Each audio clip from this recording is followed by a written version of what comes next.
तो जो सरकार चाहेगी वही होगा। वो दिन भी दूर नहीं कि चाहे भाजपा अगर कल तो संबित पात्रा को चीफ इलेक्शन कमिश्नर बना सकती है मैडम।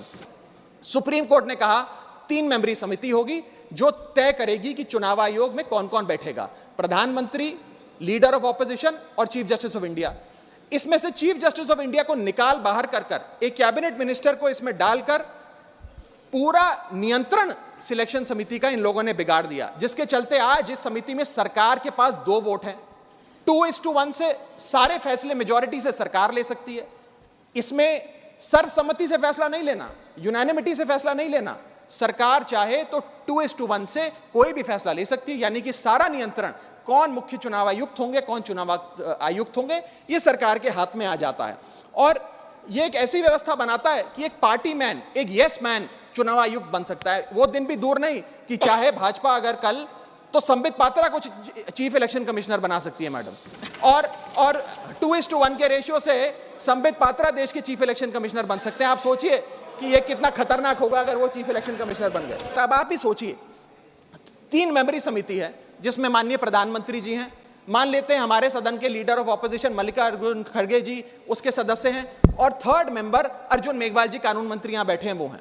अब इनकी बैठक चल रही है। इसमें माननीय प्रधानमंत्री जी कहते हैं कि मैं रमेश नाम के शख्स को चीफ इलेक्शन कमिश्नर बनाना चाहता हूं। खड़गे साहब कहते हैं कि मैं रमेश को नहीं, सुरेश को चीफ इलेक्शन कमिश्नर बनाना चाहता हूं।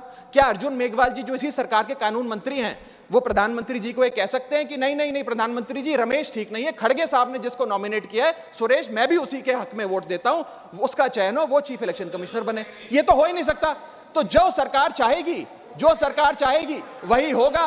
तो एक प्रकार से निष्पक्षता और स्वतंत्रता चीफ इलेक्शन कमिश्नर की खत्म करने का काम ये करती है।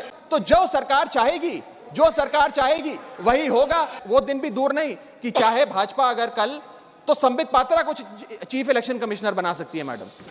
सुप्रीम कोर्ट ने कहा 3 मेंबरी समिति होगी जो तय करेगी कि चुनाव आयोग में कौन कौन बैठेगा, प्रधानमंत्री, लीडर ऑफ ऑपोजिशन और चीफ जस्टिस ऑफ इंडिया।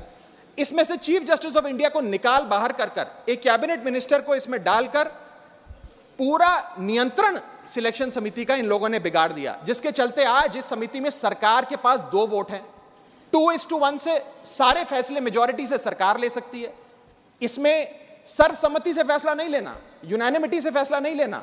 सरकार चाहे तो 2:1 से कोई भी फैसला ले सकती है, यानी कि सारा नियंत्रण कौन मुख्य चुनाव आयुक्त होंगे, कौन चुनाव आयुक्त होंगे, ये सरकार के हाथ में आ जाता है। और ये एक ऐसी व्यवस्था बनाता है कि एक पार्टी मैन, एक यस मैन चुनाव आयुक्त बन सकता है। वो दिन भी दूर नहीं कि चाहे भाजपा अगर कल तो संबित पात्रा को चीफ इलेक्शन कमिश्नर बना सकती है मैडम। और 2:1 के रेशियो से संबित पात्रा देश के चीफ इलेक्शन कमिश्नर बन सकते हैं। आप सोचिए कि ये कितना खतरनाक होगा अगर वो चीफ इलेक्शन कमिश्नर बन गए। तो अब आप ही सोचिए, 3 मेंबरी समिति है जिसमें माननीय प्रधानमंत्री जी हैं, मान लेते हैं हमारे सदन के लीडर ऑफ ऑपोजिशन मल्लिकार्जुन खड़गे जी उसके सदस्य हैं, और 3rd मेंबर अर्जुन मेघवाल जी कानून मंत्री यहां बैठे हैं वो हैं। अब इनकी बैठक चल रही है।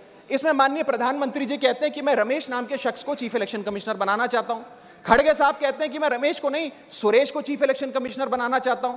क्या अर्जुन मेघवाल जी जो इसी सरकार के कानून मंत्री हैं वो प्रधानमंत्री जी को ये कह सकते हैं कि नहीं नहीं नहीं प्रधानमंत्री जी, रमेश ठीक नहीं है, खड़गे साहब ने जिसको नॉमिनेट किया है सुरेश, मैं भी उसी के हक में वोट देता हूं, उसका चयन हो, वो चीफ इलेक्शन कमिश्नर बने? ये तो हो ही नहीं सकता। तो जो सरकार चाहेगी वही होगा।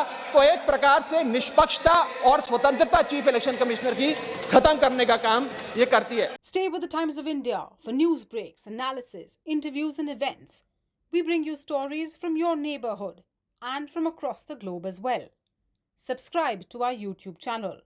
Hit the like button and press the bell icon so you don't miss any of our videos.